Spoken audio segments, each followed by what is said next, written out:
এই লোকগুলো আস্ত একটা দাহ করার মেশিনে পরিণত হওয়ার আগে পর্যন্ত সাধারণ বিকৃত মানসিকতার মানুষ ছিল। টোকিও শহরের জমজমাট রেড লাইট এরিয়াতে এরা ধনী লোকগুলোকে টার্গেট করে একের পর এক অপরাধ করে বেড়াচ্ছিল। রাস্তায় যখন মেয়েগুলো কাজ খুঁজছে আর দিনে 3000 ইয়েন রোজগার করছে, ঠিক সেই সময়ে একটা পুরনো মডেলের পোর্শে 911 গাড়ি এসে দাঁড়ানো সাদা পোশাক পরা এক তরুণীর সামনে। যেহেতু এটা ছিল মেয়েটির প্রথম কাজ, তাই সে এসেই 5000 ইয়েন দাবি করে বসল। গাড়ির সামনের সিটে আগেই দুজন ছিল, কিন্তু ওই বড়লোক ব্যক্তি সবাইকে নিতেই রাজি হয়ে গেল। বুঝতেই পারছেন টাকার কোনো অভাব নেই তার। বিলাসবহুল বাড়িতে আসার পর বাকি দুজন যখন ফুর্তিতে মত্ত, মেয়েটি তখন ভয়ে ভয়ে সুইমিং পুলের ধারে বসে রইল। ওই বড়লোক তাকে ধমকে বলল দ্রুত কাজ শুরু করতে, নইলে সে কোনো টাকাই পাবে না। মেয়েটি জানালো যে এসব কাজ তার ধাতে সয় না। সে এখন বাড়িতে ফিরে যেতে চায়, কিন্তু সে খুব সরল। ততক্ষণে তার পানীয়তে মিশিয়ে দেওয়া নেশার ওষুধ কাজ শুরু করে দিয়েছে। চাইলেও তার আর ফিরে যাওয়ার উপায় নেই। সেই বড়লোক লোকটা খুশিতে মোবাইল বের করে মেয়েটির অসহায় অবস্থার ছবি তুলতে শুরু করল। এরপর মেয়েটিকে জোর করে পানির নিচে ডুবিয়ে দেওয়া হলো। জাপানি এই বড়লোকগুলো সত্যি কতটা বিকৃত হতে পারে তার প্রমাণ এটা। তবে এর চেয়েও বড় বিকৃত ঘটনা সামনে অপেক্ষা করছিল। কুকুরমুখো মুখোশ পরা এই 3 অপরাধী নিজেদের নাগরিক বিচারক বলে দাবি করে এবং ধর্মের দোহাই দিয়ে এমন সব বড়লোক ব্যবসায়ীদের জিম্মি করে টাকা আদায় করত। আসলে এরা ওই বড়লোকগুলোর চেয়েও বেশি বিকৃত আর নিচু মানের। বড়লোক অন্তত টাকা দেওয়ার কথা জানে, কিন্তু এরা লোকটাকে অজ্ঞান করে তার সাথে থাকা মেয়েটির উপর সারা রাত পাশবিক নির্যাতন চালিয়েছে। কাজ শেষে টাকা তো দিলই না, বরং এদের একজন পুরো ভিডিওটা অনলাইনে ছেড়ে দিল, যার উদ্দেশ্যই ছিল মেয়েটির জীবন ধ্বংস করে দেওয়া। লোকলজ্জার ভয়ে কয়েকদিন পর মেয়েটি আত্মহত্যা করল। কিন্তু এই 3 জনের তাতে বিন্দুমাত্র অনুশোচনা নেই। উল্টো তারা এক বৃদ্ধ দম্পতির বাড়িতে ডাকাতি করতে ঢুকে পড়ল। বলতে হয়, জাপানি এই বিকৃত অপরাধীরা খুবই আজব মানসিকতার। বুড়ো লোকটা টাকা দিতে অস্বীকার করায় সবুজ মুখোশ পরা ডাকাতটা লাঠি দিয়ে এমনভাবে আঘাত করল যে তিনি টেবিলের উপর লুটিয়ে পড়লেন। বুড়ি ভয় পেয়ে তাড়াতাড়ি ব্যাগ থেকে মানি ব্যাগ বের করল, কিন্তু কুকুরমুখো ডাকাতটার মন ভরল না। সে হুমকি দিল সব টাকা না দিলে বুড়োকে এখনই বিধবা করে দেবে। জীবনের চেয়ে তো আর টাকা দামি না। বুড়ি কাঁপতে কাঁপতে চঞ্চল বা ব্যাংকের বই আনতে বেডরুমে গেল, কিন্তু তার মাথায় একটা বুদ্ধি খেলে গেল। যদি টাকা দেওয়ার পর এরা আমাদের মেরে ফেলে, তাই সে ফোনে ছেলেকে মেসেজ পাঠানোর চেষ্টা করল। কিন্তু ঠিক তখনই, যেহেতু একজনকে মেরে ফেলেছে, তাই বাকি দুজনকেও মেরে ফেলা যাক। বুড়ি ঘটনাস্থলেই ব্রেন হ্যামারেজ হয়ে মারা গেল। বুড়ো হয়ে গেলেন পক্ষাঘাতগ্রস্ত। এই 3 পশু টাকা কোথায় রাখা ছিল তাও জানতে পারল না। শেষ পর্যন্ত খালি হাতেই ফিরতে হলো। এই দুঃসংবাদ শুনে নিহত দম্পতির ছেলে রাগে আর ক্ষোভেন সিগাল নামের একটি পুরনো বইয়ের দোকানে গেল। আশা ছিল ডাকাতদের হাত থেকে প্রতিশোধ নেওয়ার। ডাকাতরা যে মানি ব্যাগটা চুরি করেছিল সেটা ছিল ছেলেটার দেওয়া উপহার, আর তাতে একটা জিপিএস ট্র্যাকার লাগানো ছিল। তার উদ্দেশ্য ছিল বৃদ্ধ বাবা মা যেন হারিয়ে না যান। কিন্তু আজ সেটা ডাকাতদের ধরার মোক্ষম অস্ত্র হয়ে দাঁড়ালো। জিপিএস অনুসরণ করে তারা খুঁজে পেল এক লাল চুলের যুবককে। সে প্রথমে অস্বীকার করল, কিন্তু ঘরের টেবিলে মানি ব্যাগটা দেখেই তার মিথ্যে ধরা পড়ে গেল। ভালো করে ধোলাই দেওয়ার পর লাল চুলের ছেলেটা সত্যি কথা বলে দিল।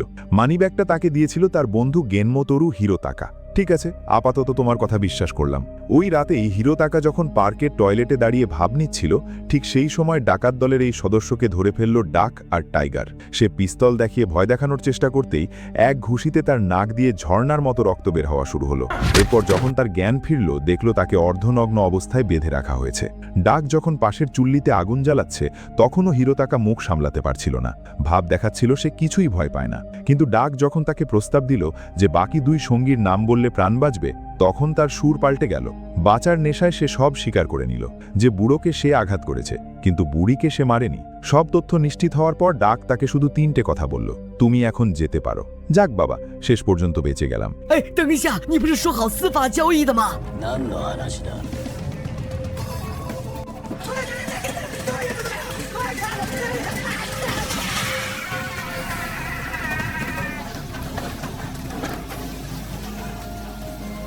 কয়েকদিন হিরোতাকাকে না দেখে গ্যাং লিডার সুর মনে সন্দেহ দানা বাঁধল। সে তার লোক পাঠালো খোঁজ নেওয়ার জন্য। তারা জানতে পারল এই ডাকাতির মূল হোতা ওই লাল চুলের ছেলেটি। তাই তাকে ধরে ছাদে নিয়ে যাওয়া হলো। সুর এমন ধরনের নিচু মানসিকতার লোকদের একদম সহ্য করতে পারে না, তাই দেখেই সে একটা লাথি দিল। লাল চুলের ছেলেটা সেখানেই শেষ হয়ে গেল। এবার পালা বাকি দুজনের। নাম না বলে এদের কুকুরমুখো আর একচোখা হিসেবে ডাকি। কুকুরমুখো আর একচোখা আগে থেকেই গেনমুকরুর সাথে এক বড়লোক বাড়িতে ডাকাতির পরিকল্পনা করেছিল। তারা সফলভাবে জানালার কাঁচ কেটে ঘরে ঢুকল, কিন্তু আলমারি খুলতেই একচোখা ভয়ে যেন প্রস্রাবই করে দিল। কুকুরমুখো শব্দ শুনেই দৌড়ে পালানোর চেষ্টা করল, কিন্তু সে কি আর পালানোর সুযোগ পাবে? 1時間待ったよ。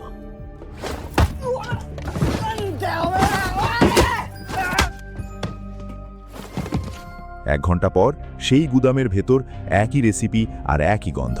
এবার শুরু হতে যাচ্ছে বারবিকিউ ডিনার।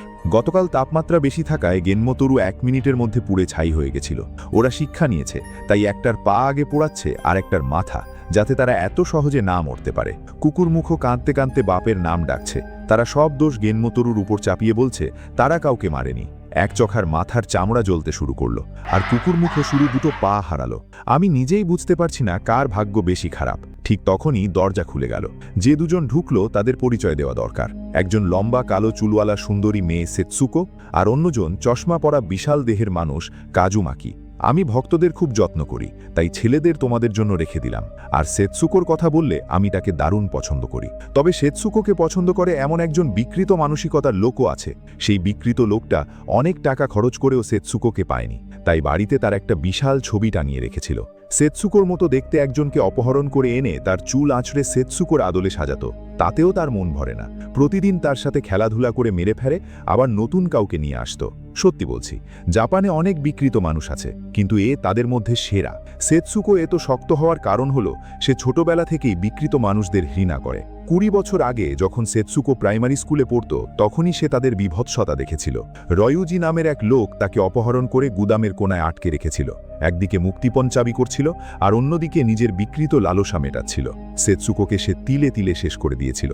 রয়ুজির ছেলে কাজুমাকি যখন সেই গুদামে তার গেম কনসোল খুঁজতে গেল, সে চমকে উঠল। নোংরা এক টবের ভেতর থেকে সেতসুকো কাঁপতে কাঁপতে বেরিয়ে আসতে দেখল এবং প্রাণের ভিক্ষে চাইল। তার মায়ের ওপর রয়ুজির নির্যাতন দেখে কাজুমাকি ভয়ে লুকিয়ে থাকল। সে তো জানতেই চেয়েছিল আসলে কি হয়েছে, কিন্তু মায়ের ফোলা মুখ আর আঘাতের চিহ্ন দেখে মুখ থেকে কোনো কথা বের হলো না। পরদিন স্কুল থেকে ফিরে কাজুমাকি দেখল পুলিশ রয়ুজিকে হাতকড়া পরিয়ে নিয়ে যাচ্ছে। মনে হচ্ছে পর্দা ফাঁস হয়ে গেছে আর সে ধরা পড়ে গেছে। পরের সংবাদ দেখে কাজুমাকি জানতে পারল তার নিজের বাবা একজন শিশু নিগ্রহকারী বিকৃত মানুষ। প্রতিবেশীরা বাড়ির দেয়ালে গালাগালি লিখে ভরিয়ে দিল। লজ্জায় মায়ের মুখ দেখানো দায় হয়ে পড়ল। তাই সেই রাতেই সে কাজুমাকিকে নিয়ে ট্রেনে দাঁড়িয়ে যাওয়ার টিকিট কেটে অন্য শহরে চলে গেল। এক নিমেষেই 20 বছর পার হয়ে গেল। কুখ্যাত বাবার সন্তান হিসেবে কাজুমাকি কোথাও কোনো কাজ পেল না। দিনের পর দিন ঘরে বসে কিং অফ ফাইটার্স 97 গেম খেলে কাটাতে কাটাতে সে ধীরে ধীরে নিজের বাবার মতোই হয়ে উঠল।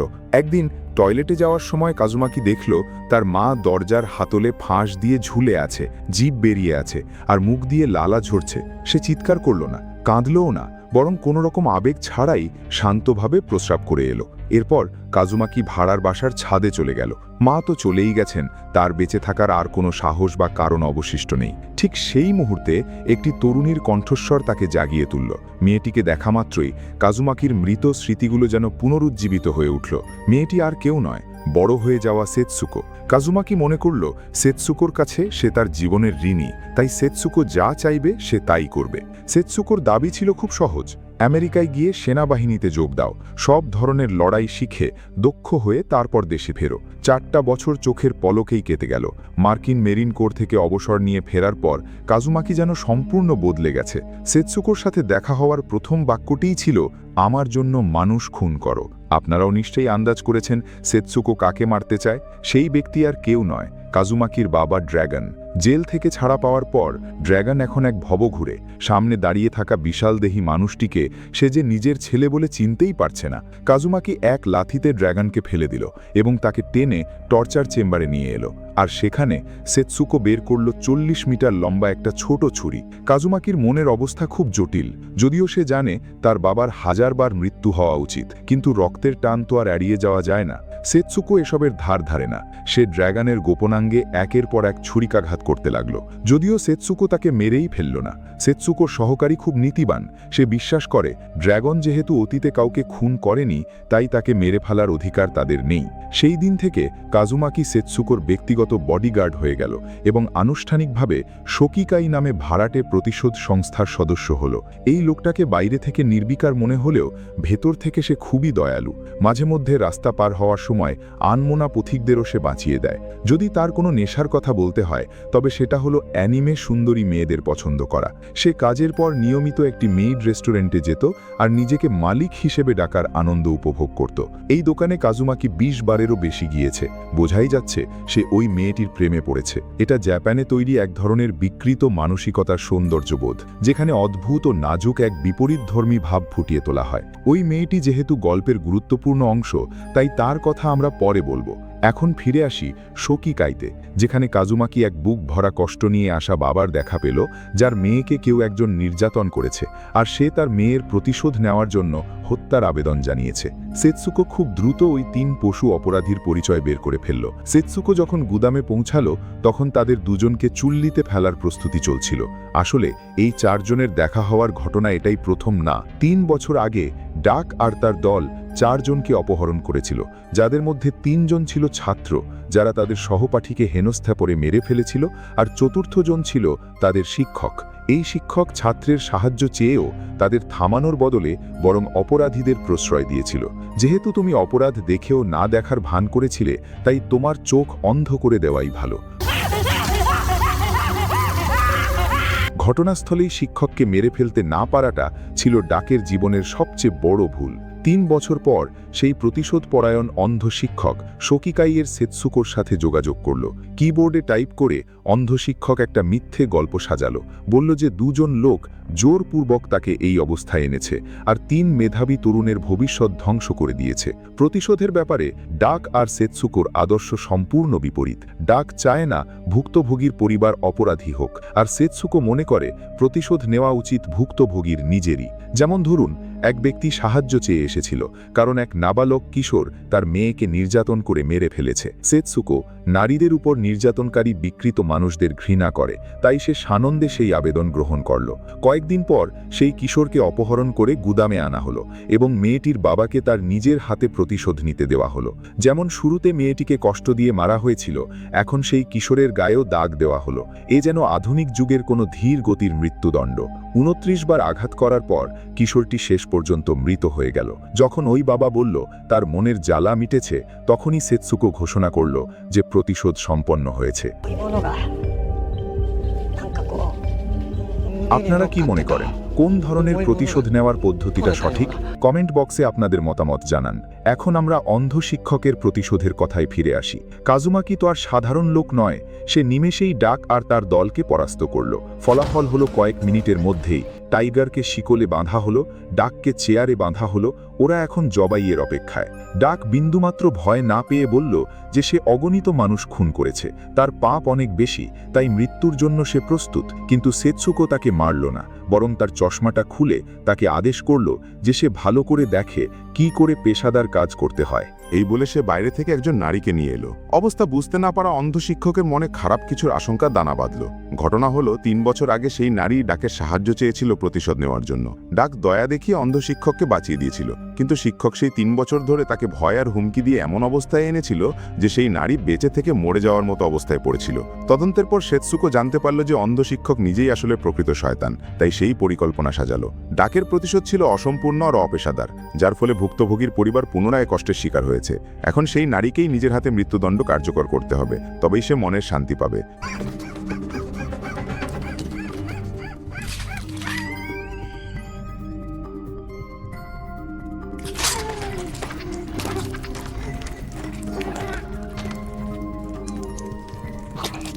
সেই শিক্ষক মারা যাওয়ার পর সেতসুকো পুনরায় ছুরি হাতে ডাকের গলার কাছে ধরল। সে আসলে তাকে খুন করতে চায় না, শুধু একটা শিক্ষা দিতে চায়। সেতসুকো এত দাপট কেন দেখাচ্ছে? কারণটাও খুব সহজ। সে ডাক ও তার দলকে পছন্দ করে না, মনে করে তারা কেবল শখের বশে এই কাজ করছে। শোকিকাই সারা বিশ্বের দক্ষ ব্যক্তিদের নিয়ে গঠিত, যাদের খুব কড়া ও কঠোর নিয়ম রয়েছে। সেতসুকো টোকিও শাখার নিয়মিত সভায় বসে তাদের অগ্রগতির হিসাব দেয়। প্রেসিডেন্ট ঘোষণা করলেন যে তিনি অবসর নিতে যাচ্ছেন এবং তাকে পরবর্তী নেতৃত্বের দায়িত্ব কাউকে দিতে হবে। অন্য কর্মকর্তারা একে সুযোগ হিসেবে দেখলেও সেতসুকো বিন্দুমাত্র আগ্রহী নয়। এমনকি সে প্রকাশ্যেই জানিয়ে দিল সে নির্বাচনে অংশগ্রহণ করবে না, কারণ সেতসুকো জাপানের এক বড় কোম্পানির উত্তরাধিকারী। তার টাকা ও ক্ষমতার অভাব নেই। তার জীবনের একমাত্র লক্ষ্য হলো জাপানি অপরাধীদের নির্মূল করা। অনেক ঘোরাঘুরি হলো, চলুন এবার গুদামের সেই চুল্লির কাছে ফিরে যাই। সেতসুকো ভিডিওর ভয় দেখিয়ে বলল যে সে যেন এই জায়গা থেকে সরে দাঁড়ায়, পেশাদারদের কাজে বাধা না দেওয়ার জন্য, নইলে সে ইন্টারনেটে ভিডিও ছড়িয়ে দেবে এবং ডাকের আসল পরিচয় ফাঁস করে দেবে। ঠিক সেই মুহূর্তে বাড়িতে বসে থাকা নানাকো ডাকের জন্য দুশ্চিন্তা করছিল, তাই সে ট্যাক্সি নিয়ে সরাসরি গুদামে চলে এলো এবং দরজার কাছে এসেই এই কথাবার্তা শুনতে পেল। নানাকো এর আগেই সেতসুকোর সেই ভয়ঙ্কর ইচ্ছা সম্পর্কে জানত, তাই সে দ্রুত একটা ছুরি বের করলো যাতে সেতসুকোকে বন্দি করে ডাকের দলকে রক্ষা করা যায়। কিন্তু কে জানত সেতসুকো নিজেও ছুরি চালনায় এক ওস্তাদ। সে মুহূর্তের মধ্যেই পুরো পরিস্থিতির মোড় ঘুরিয়ে দিল। শেষ পর্যন্ত নানাকোর কথা রেখে সেতসুকো ডাকের দলকে ছেড়ে দিল। কথায় আছে ওটি বাড়াবাড়ি ভালো না। সেতসুকো যাওয়ার আগে হুঁশিয়ারি দিয়ে গেল যে আর যেন কখনো তাদের কাজে বাধা না দেওয়া হয়। নিরাপদ এক রাতের পর গল্প এবার ভিন্ন দিকে মোড় নিল। এতদিন ধরে নিজেকে লুকিয়ে রাখা বিকৃত মেনজি আবার কাউকে খুন করতে শুরু করেছে। মেনজি পুরুষদের পছন্দ করে না। সে শুধু কৌতূহলবশত জানতে চেয়েছিল পুরুষদের সাথে চুমু খেলে কেমন লাগে। অবিশ্বাস্য ছোটখাটো মনে করল মেনজি তাকে মিথ্যে বলছে। তার এমন আচরণ আসলেই খুব ভীতিকর। মেনজি ছোটখাটোকে আয়নায় মুখ দেখতে বলল। পুরনো প্রবাদ আছে, জোড়াজুড়ি করে কোনো কিছু পাওয়া যায় না। আসল সমস্যা হলো মেনজি পুরুষ বা নারী কাউকে পছন্দ করে না। তার জীবনের স্বপ্ন প্রেম ভালোবাসা নয়, বরং পৃথিবীর সেরা শিল্পকর্ম আঁকা। অন্যরা মাঙ্গা আঁকতে কাগজ খরচ করে, মেনজি মাঙ্গা আঁকতে মানুষ খরচ করে। প্রতিটি কাজের আগে তাকে কাউকে খুন করতে হয়, তারপর সে সেই দৃশ্যকে। হত্যার পাশাপাশি মেনজির আরেকটি নেশা আছে, ব্যাঙ পোষা। এই দিন বাড়ি ফিরে সে তার পোষা প্রাণীর সাথে কথা বলতে গিয়ে দেখল বারান্দার কাঁচ ভেঙে চুরমার হয়ে আছে। পরের মুহূর্তেই পেছন থেকে ফ্রাইং প্যান হাতে এক ছায়া আক্রমণ করল। 1 ঘন্টা অজ্ঞান থাকার পর মাথা ফেটে রক্ত বেরাওয়া মেনজি ধীরে ধীরে জেগে উঠল এবং আক্রমণকারীকে দেখে কিছুটা স্বস্তি পেল। ছোটখাটো তাকে কাছে না পেয়ে জেদ থেকে এই অপহরণের ঘটনা ঘটিয়েছে। বোঝাই যাচ্ছে সে মেনজিকে এক হাত দেখিয়ে দিতে চায়। যখন শুনল মেনজি নিজেও মাঙ্গা প্রকাশ করতে চায়, ছোটখাটো হেসে ফেলল। দেওয়ালে 3টি ছবি টানানো ছিল, যেগুলো ছিল নানাকো, টাইগার আর ডাকের।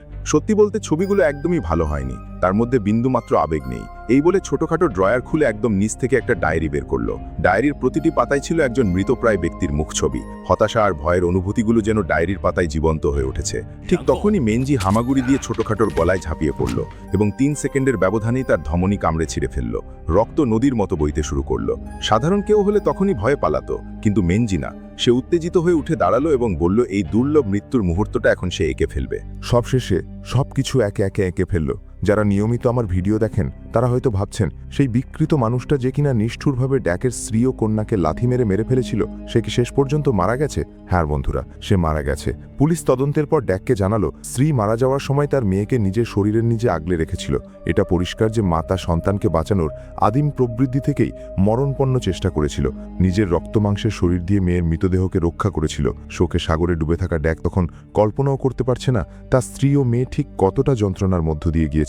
সে বেঁচে থেকেও মৃত মানুষের মতো দিন কাটাচ্ছিল, কিন্তু প্রতিশোধ নেওয়ার জন্য কাকে মারবে সেটা তার জানা ছিল না। ঠিক সেই সময় পুলিশে উচ্চপদস্থ কর্মকর্তা হিসেবে কর্মরত তার চাচা সামনে এলেন এবং একটি ক্লু দিলেন। পুলিশ আসলে মেয়ের নখ থেকে ওই বিকৃত মানুষটির ত্বকের ক্ষুদ্র অংশ আগেই সংগ্রহ করেছিল, কিন্তু সমস্যা হলো সেই বিকৃত মানুষটা ছিল এক রাজনৈতিক নেতার ছেলে।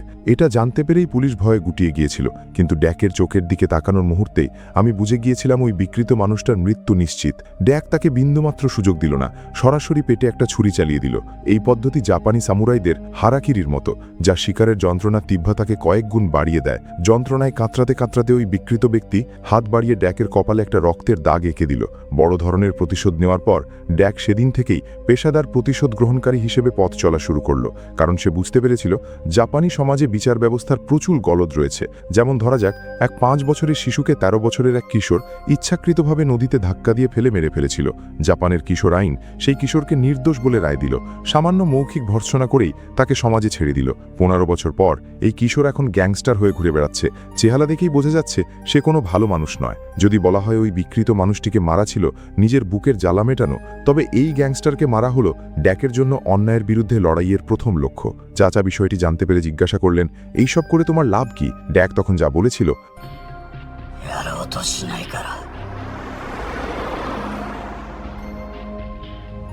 এই রাতের পর ড্যাক তার সানগ্লাস আর কখনোই খোলেনি। আকাশ অন্ধ, দিন যেন রাত। সেই পৃথিবীর আর কোনো নোংরামি বা পতন দেখতে চায় না। ড্যাক একের পর এক নরপশুদের বিচার করতে লাগলো, যার মধ্যে ছিল স্থানীয় এক গ্যাংয়ের 3 সদস্য, যাদের সে আগে থেকেই চিনত। ছোটখাটো গ্যাংস্টার মারা গেলে কিছু আসে যায় না, কিন্তু এতে গ্যাং লিডারের মান সম্মান ধুলোই মিশে গেল। তাই লিডার এক দক্ষ খুনিকে পাঠাল, যে কিনা পানশালা থেকেই ডাকের পিছু নিয়েছিল। সুযোগ বুঝে লাঠি দিয়ে আঘাত করার অপেক্ষায় ছিল। ডাক খুবই বুদ্ধিমান একজন মানুষ। একবার চারপাশে তাকাতেই সে বুঝে গেল তার পেছনে কেউ লেগেছে। সে মুচকি হেসে মেসেজ দিয়ে টাইগারকে পার্কে দেখা করতে বলল। 10 মিনিট পর ডাক ইচ্ছাকৃতভাবে পার্কের খেলার মাঠের দিকে ঘুরল এবং ঘুরে দাঁড়িয়ে মুখোমুখি হলো সেই দক্ষ খুনির। ঠিক সেই সময় টাইগার পেছন থেকে এসে তাকে ঘিরে ফেলল। দুই ভাইয়ের এক লক্ষ্য, অজেয় শক্তি। তিনজনই তাদের সেরা কৌশলগুলো বের করল। 10-12 রাউন্ড মারামারির পর খুনি অবস্থা বেগতিক দেখে দৌড়ে পালানোর পথ খুঁজছিল। ঠিক পরের সেকেন্ডে দেখলেন তো, কুংফু যতই জানা থাকুক, ভারী গাড়ির ধাক্কা কেউ সামলাতে পারে না। দুই ভাইয়ের ধারণা ছিল এই ব্যক্তিটি শোকিকায়ের পাঠানো লোক, কিন্তু তারা ভুল ছিল। ঠিক এই সময়ে শোকিকায় অত্যন্ত গুরুত্বপূর্ণ নেতৃত্ব নির্বাচনের সভায় ব্যস্ত ছিল। রহস্যময় প্রেসিডেন্ট ঘোষণা করলেন যে টোকিওতে কয়েকজন এস গ্রেড সাইকো কিলার রয়েছে, যে তাদের শেষ করতে পারবে সেই হবে পরবর্তী প্রেসিডেন্ট। প্রথম খুনি, যার নাম হিউম্যান ডেস্ট্রয়ার, তাকে আমরা ওল্ড ওয়াং বলে ডাকবো। ওল্ড ওয়াং পুলিশের ওয়ান্টেড লিস্টে ছিল। পুলিশ তাকে খুঁজে বের করে পরিচয় জানতে চাইলে সে কোনো কথা না বলে সরাসরি আক্রমণে গেল। এক ধাক্কায় হাত ভেঙে দিল, ঘুষি মেরে দাঁত ফেলে দিল, এরপর চোখের পাতা টেনে ধরল। হিউম্যান ডেস্ট্রয়ার নামটা তার জন্য সত্যিই যথার্থ। ওল্ড ওয়াং এর নিষ্ঠুর হিংস্রতার বিপরীতে অন্য এক খুনি রয়েছে, তবে সঠিকভাবে বলতে গেলে সে একজন সাকাস বা মোহমা। এই মোহমার নাম চিকা। সে বিষ প্রয়োগে মানুষকে মারে। সে জন্মগতভাবেই বিরল চোখের অসুখে আক্রান্ত। সাধারণ ভাষায় বলতে গেলে তার চোখের মণি গোলাপি রঙের। এই বৈশিষ্ট্য ঢাকার জন্য সে একটি মেইড ক্যাফেতে কাজ করত এবং সারাদিন চোখের পট্টি পরে ইয়ানদেরে মেইড হিসেবে অভিনয় করত। দেখতে খুব মিষ্টি আর কথা বলার ধরন খুব সুন্দর হওয়ায় অনেক কাস্টমার তাকে পছন্দ করত। আমিও তাদের একজন। এক টুপি পরা লোক অনেক টাকা খরচ করে চিকাকে বাইরে যাওয়ার জন্য বারবার পিড়াপিড়ি করছিল। চিকা রাজি না হওয়ায় সে অসভ্যতা শুরু করল। তার এই অসভ্য আচরণ একজন মানুষের ভালো লাগেনি, আর সে হল শোকিকায়ের সদস্য এবং শ্বেতশুকর ব্যক্তিগত বডিগার্ড কাজুমাকি। মায়ের আত্মহত্যার পর কাজুমাকি যখনই একাবোধ করত, সে মেইড ক্যাফেতে চিকার কাছে আসত। অনেক কাস্টমার চিকাকে দেখে মা বলে ডাকত, তাই সেও হয়তো সেখানে মাতৃত্বের ভালোবাসা খুঁজত। আসলে কাজুমাকি সেখানে গোপনে আড়ি পতার যন্ত্র বসিয়েছিল। সে শুধু নিশ্চিত হতে চেয়েছিল চিকা নিরাপদ আছে কিনা। টুপি পরা লোকটি নিশ্চয়ই গোপনে কোনো খোঁজ খবর নিয়েছিল। নাম বলার সাথে সাথেই চিকা তাকে মারার সিদ্ধান্ত নিল। পরদিন কাজুমাকি আবারও মেইড ক্যাফেতে এলো। চিকা তাকে স্পেশাল ড্রিঙ্ক দিল। শুরুতে কাজুমাকির ভয় ছিল চিকা এতে বিষ মিশিয়েছে কিনা, কিন্তু ভয়টা ছিল অমূলক। পানীয়টা দারুণ ছিল, আর চিকা কাজুমাকির প্রতি কৃতজ্ঞ ছিল। 仕掛けましたよね。いやこれは助けてくれようとしたんで。 তাহলে যাকে মারা হচ্ছে সে আসলে কে? খুব সম্ভবত সেই টুপি পরা লোকটি। পাশ দিয়ে যাওয়ার মুহূর্তেই সূচটা তার উরুর ভেতরে ঢুকিয়ে দেওয়া হলো। 3 সেকেন্ড পার হতেই টুপি পরা লোকটি সিঁড়ি থেকে পড়ে গেল এবং বেশ শান্তভাবে মৃত্যুবরণ করল।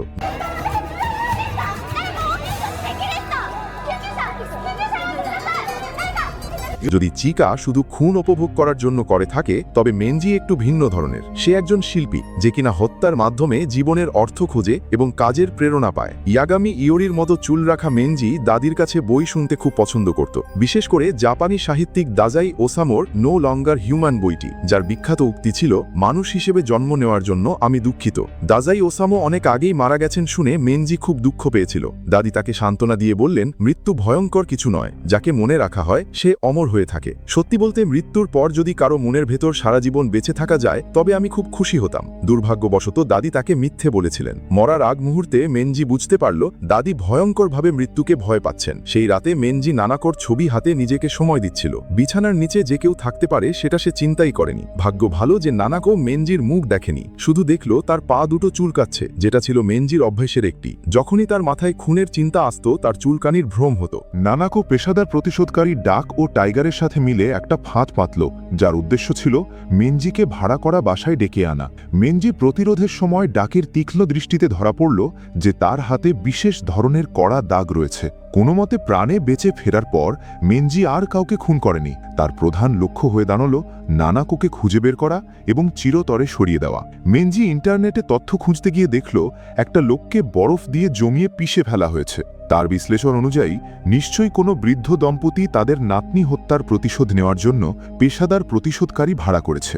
এরপর মেনজি চালাকি করে সেই বৃদ্ধার সাথে ভাব জমালো এবং মিষ্টি কথায় তার বিশ্বাস অর্জন করে নিল। পরদিন সে টুপি ও মাস্ক পরে আবার দেখা করতে এলো। কাকতালীয়ভাবেই সেই মুহূর্তে ডাক ও বৃদ্ধার বাড়িতেই ছিল। একজন নিচে নামার প্রস্তুতি নিচ্ছিল, অন্যজন ওপরে ওঠার জন্য অপেক্ষা করছিল। লিফটের দরজা খুললেই হয়তো তাদের মধ্যে মরণপণ লড়াই শুরু হতো, কিন্তু মেনজি স্বভাবগতভাবেই খুব সতর্ক। সিসিটিভি ক্যামেরার দিকে খেয়াল রেখে সে তাৎক্ষণিকভাবে সিঁড়ি দিয়ে যাওয়ার সিদ্ধান্ত নিল। আর এভাবেই ডাকের সাথে তার দেখা হলো না। ঘরে ঢুকেই সে বৃদ্ধাকে উপহার দিল এবং বুড়োর ছবিতে ধূপ দিয়ে সম্মান জানালো। মানতেই হবে মেনজির অভিনয় দক্ষতা অসাধারণ, যা যা দেখে বৃদ্ধা আবেগাপ্লুত হয়ে কাঁদলেন। এরপর মেনজি তার বানানো গল্প চালিয়ে গেল যে তারও এক মেয়ে ছিল, কয়েক বছর আগে এক গাড়ি চালকের ধাক্কায় সে মারা গেছে। তার বলার উদ্দেশ্য ছিল সে এবং বৃদ্ধা দুজনেই একই যন্ত্রণার শিকার। বৃদ্ধাকে নিজের জালে জড়াতে দেখেই মেনজি আসল প্রশ্নটা করার জন্য মরিয়া হয়ে উঠল। বৃদ্ধা উত্তেজনার চোটে প্রায় সিগাল পুরনো বইয়ের দোকানের নাম বলেই ফেলেছিলেন, কিন্তু পরক্ষণেই তার মনে পড়ল। বৃদ্ধা নিজেকে সামলে নিলেন, না, এত বড় কাকতালীয় হওয়া সম্ভব নয়। তাছাড়া ডাক তার বড় উপকার করেছে এবং বিশেষভাবে নিষেধ করেছিল কারো কাছে পরিচয় প্রকাশ না করতে। তাই শেষ মুহূর্তে বৃদ্ধাও একটা মিথ্যে গল্প বানিয়ে ফেলল। সেই মুহূর্তে মেনজি চুপি চুপি ছুরি বের করল। সে জানে তার পরিকল্পনা ভেস্তে গেছে, তাই বৃদ্ধাকে আর বাঁচিয়ে রাখা যাবে না। ঠিক পরের সেকেন্ডে বৃদ্ধা হাত বাড়িয়ে মেনজিকে জড়িয়ে ধরলেন। এই কথাগুলো ঠিক দাদির বলা কথার মতোই ছিল। মেনজি যতই পশু হোক, এই বৃদ্ধার ওপর আর আঘাত করতে পারল না। তবে সে আশা ছাড়ল না। বৃদ্ধা চলে যাওয়ার সুযোগে ড্রয়ার উল্টে পাল্টে সব বিজ্ঞাপনপত্রের ছবি তুলে নিল। মেনজি যখন ডাক আর টাইগারের পেছনে লেগেছিল, নানাকো তখন মেনজিকে পাল্টা খোঁজার চেষ্টা করছিল। তার মনে হচ্ছিল অপরাধের জায়গায় ফিরে গেলে হয়তো অভাবনীয় কোনো ক্লু পাওয়া যেতে পারে, কিন্তু সেখানে 3 জনের মৃত্যুর ঘটনা ঘটেছে। তাই ডাকের ভয় ছিল নানাকো কোনো মানসিক ট্রমার শিকার হয় কিনা। তাই সে বলল, যেতে হলে একসাথে যাব। ঘরে ঘুরে দেখার পর তারা কিছুই পেল না, কিন্তু টাইগারের নজরে পড়ল বুকশেলফে রাখা কয়েকটা মাঙ্গা কমিক্স, যেখানে সব মেয়ে খুনিদের গল্প। এই মাঙ্গার লেখকের নাম ইউকু, আর তার এডিটর হল মেনজি। ইউকু 40 ঊর্ধ্ব অবিবাহিত একজন মহিলা। মেনজির প্রতি তার পাগলামি চরমে পৌঁছেছে। তুমি আমার সব জায়গা খুলে দাও, খুলে দাও, খুলে দাও।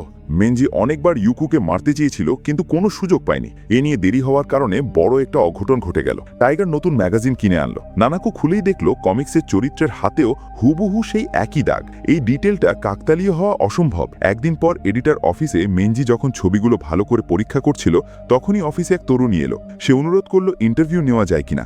মেনজি একটু বিরক্ত হলো, আমি কি বস যে আমার কাছে কেন আসছে? কিন্তু যখন সে দরজা খুলে দেখল সামনে নানাকো, প্রথমে একটু থমকে গেল, আর পরের সেকেন্ডেই তার ঠোঁট কোণে বাঁকা হাসি ফুটে উঠল।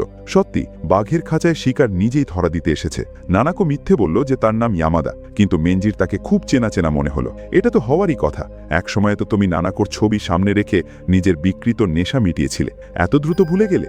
মেনজি নানাকোকে জিজ্ঞেস করলো কেন সে এখানে ইন্টারভিউ দিতে এসেছে। নানাকো বলল সে গার্ল কিলার মাঙ্গাটা খুব পছন্দ করে। একটু দাঁড়াও, ওই রুমে তো এই সিরিজের বই ভর্তি ছিল। এটা কাকতালীয় নয়, বরং এটা নিশ্চিত হওয়ার সুযোগ যে নানাকো ওই বাড়ি থেকে বেঁচে ফেরা সেই মেয়ে। তাকে মারতেই হবে। কিন্তু সমস্যা হলো নানাকো অত বোকা নয়। একবার ভালো করে তাকাতেই সে মেনজির অনামিকায় সেই বিশেষ দাগটি দেখে ফেলল। এই ধরনের দাগ খুব কম মানুষেরই থাকে। সাথে মেনজির সেই পরিচিত চুল। নানাকোর বুকটা ধক করে উঠল। ভয়ে তার হাত থেকে ফোনটা পড়ে গেল। নিচু হয়ে তুলতেই দেখল সে অভ্যাসগতভাবে পা চুলকাচ্ছে, যেটা তার স্মৃতির সাথে হুবহু মিলে যাচ্ছে। নানাকোর মুখ ফ্যাকাশে হয়ে গেল। মস্তিষ্ক কাজ করা বন্ধ করে দিল। সে যদি এখন ভয় পায়, তবে এই ঘর থেকে জীবিত ফিরতে পারবে না। সে শান্ত হওয়ার অভিনয় করে টয়লেটে যাওয়ার বাহানা করল। সেই মুহূর্তে মেনজি বুঝে গেল নানাকো তার পরিচয় জেনে গেছে, আর নানাকোও বুঝতে পারল মেনজি তার পরিচয় জেনে গেছে। পাবলিশিং হাউস থেকে বের হয়েই নানাকো সব ঘটনা টাইগারকে জানালো। তারা ঠিক করল মেনজিকে হাতে নাতে ধরবে। ওদিকে মেনজি নানাকোর ব্যাগে তল্লাশি চালিয়ে সিগাল পুরনো বইয়ের দোকানের লেবেলযুক্ত একটা বই খুঁজে পেল। সবগুলো মিলে গেল। গত 2 দিন আগে বৃদ্ধার বাড়িতে সে একই পোস্টার দেখেছিল, যার মানে হলো তার সাথে প্রতিশোধ নিতে আসা ডাক আর টাইগার ওই বইয়ের দোকানেই থাকে। ফলে টাইগার যখন নানাকোকে নিয়ে সেখানে পৌঁছালো, দেখল দোকান ফাঁকা। মেনজি অনেক আগেই ট্যাক্সিতে করে রওনা দিয়ে দিয়েছে। এখন প্রতিযোগিতা হলো গতি আর বুদ্ধির, কে কাকে আগে মারতে পারে। মিনিট 10 পর ডাকের মনে হলো কেউ একজন আসছে। তার সহজাত প্রবৃত্তি তাকে সতর্ক করে দিল। দোকানদার হিসেবে সে দেখতে পেল মেনজি খদ্দের সেজে ভেতরে এলো এবং কিছু পুরনো বই বাছাই করতে শুরু করলো। ডাক খেয়াল করল মেনজির ফোনে অসংখ্য মিসড কল। নিশ্চয়ই সে ভালো মতবে আসেনি। মেনজি বই বাছাই করতে করতে ডাককে ব্যঙ্গ করে বলল যে সে কেবল বই পড়েই সময় কাটায়, বাস্তবে তার কোনো অভিজ্ঞতা নেই। তার মানে হলো সে হত্যার মাধ্যমে জীবনের বাস্তব অভিজ্ঞতা অর্জন করে, যা বইয়ের মৃত্যু থেকে অনেক শ্রেষ্ঠ। কথা বলতে বলতেই মেনজি ছুরি বের করল, আর পরের সেকেন্ডেই, তুমি কি সব আজে বাজে বকছো? আগে ঘুষি খেয়ে ঠান্ডা হও। হাতে কলম থাকলেই কি সব কাজ হয়? ভিলেনরা যে বেশি কথা বললে মারা যায়, সেই সহজ পাঠটাও কি তুমি জানো না? ডাক যখন মাঙ্গাটা দেখেছিল, তখনই সে বুঝতে পেরেছিল তার ধারণা সঠিক ছিল। এই লোকটাই সে। সেই মেনজি। তলোয়ারের ঝনঝনানির এক মুহূর্তের লড়াই, তাতেই জয় পরাজয় আর জীবনের ফয়সালা হয়ে গেল। মেনজির তলোয়ার ডাকের পেটে লম্বালম্বিভাবে গেঁথেছিল, আর ডাকের তলোয়ার মেনজির শরীরে আড়াআড়িভাবে ঢুকে গেল। অদ্ভুত ব্যাপার হলো মেনজি যতই জোর লাগাচ্ছে, তলোয়ার নড়ছে না। এরপর ডাক মেনজিকে জীবনের কিছু কঠিন সত্য শোনালো। লম্বালম্বি ছুরি চালালে তা হাড়ের খাঁজে আটকে যায়, এটা একটা শিশুসুলভ ভুল। আড়াআড়িভাবে ছুরি চালালেই কেবল লড়াইয়ের ময়দানে দাপট বজায় রাখা যায়। এই অবস্থায় পড়েও মেনজি হার মানতে নারাজ। সে গর্বের সাথে বলল সে মানুষ খুন করে শৈল্পিক সৃষ্টির জন্য, আর ডাক খুন করে প্রতিশোধের আনন্দের জন্য। কি যে তোমার অহংকার, মনে হচ্ছে বিশাল কোনো বীরের কাজ করছো। তবে বন্ধুরা, তাড়াহুড়ো করবেন না। মেনজি যদি এভাবেই মরে যেত তবে তা তার জন্য অনেক সহজ হতো। তাকে নিয়ে আসা হলো সেই নির্যাতন করার গুদামে, যেখানে সে তার শেষ বিচারের অপেক্ষায় ছিল। নানাকো শুধু একটা বিষয় পরিষ্কার হতে চেয়েছিল, কোনো শত্রুতা ছাড়া মেনজি কেন তার পুরো পরিবারকে শেষ করে দিল। মেনজির উত্তর ছিল সে পুরো পরিবার খুনের ওপর ভিত্তি করে একটা মাঙ্গা বা কমিক্স সিরিজ বানানোর পরিকল্পনা করছিল। তাই বাস্তব জীবন থেকে কিছু অনুপ্রেরণা খুঁজতে এসেছিল। কথাগুলো শুনে নানাকোর রাগে ফেটে পড়ল। মেনজি সারাক্ষণ দাবি করত তার আদর্শ হলো আরাকি হিরোহিকো, কিন্তু এটা তো ছিল খোদ সেই শিল্পীরই অপমান। না, আরাকি শিক্ষককে অপমান করার কোনো মানেই হয় না।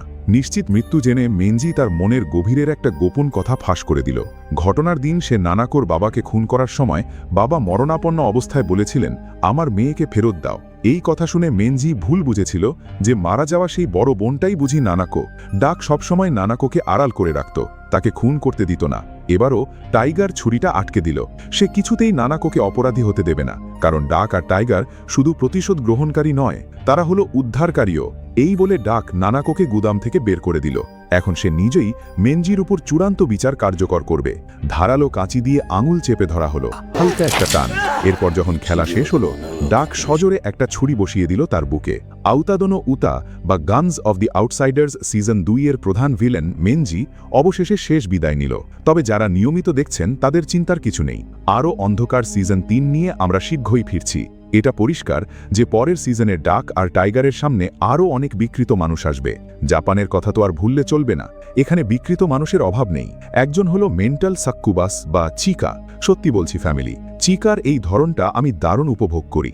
আমার সত্যিই ওকে ভালো লাগে। দুজন গুন্ডা যখন তাকে আক্রমণ করতে এলো, চিকা কিন্তু মোটেও ভয় পেল না।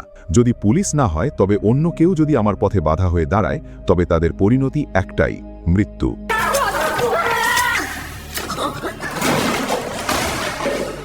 আরেকজন হলো হিউম্যান ডেস্ট্রয়ার বা মানব ধ্বংসকারী তেনজুন। এই লোকটা কাউকে খুন করার সময় কোনো কথা বলে না, কাউকে জীবিত রাখে না। তৃতীয় মানুষটির নাম হলো কুনিমাৎসু। তাকে দেখে সাধারণ মনে হলেও আসলে সে সবচেয়ে খতরনাক। টোকিও শহরের পুরো গ্যাং জগতের নেপথ্যের কারিগর এই কুনিমাৎসু ডাক আর টাইগারের দলকে চিরতরে শেষ করে দিতে চায়। গোপনে তদন্ত করার পর কুনিমাৎসু জানতে পারল তার নিজের লোক সুর জুরান ডাকের সাথে ভাই ভাই সম্পর্ক রেখে চলছে। তাই কুনিমাৎসু এক ঢিলে 2 পাখি মারার একটা জঘন্য পরিকল্পনা করল। সে সুরকে একটা বন্দুক দিয়ে নির্দেশ দিল কাজটা দ্রুত শেষ করার। অনেক দ্বিধার পর সুর অবশেষে সেই পুরনো বইয়ের দোকানে ঢুকল। তবে সে কাউকে খুন করতে আসেনি, সে এসেছে প্রতিশোধের আবেদন জানাতে। পরের সিজনে ডাক আর টাইগার বনাম কুনিমাৎসুর গ্যাং নিশ্চয়ই আরও জমজমাট হবে, তাই না? গত 1 মাসেরও বেশি সময় ধরে লাইক আর সাপোর্টের জন্য আপনাদের সবাইকে অসংখ্য ধন্যবাদ। আউতাদোনো উতা সিজন 3 ফিরবে 2027 সালে।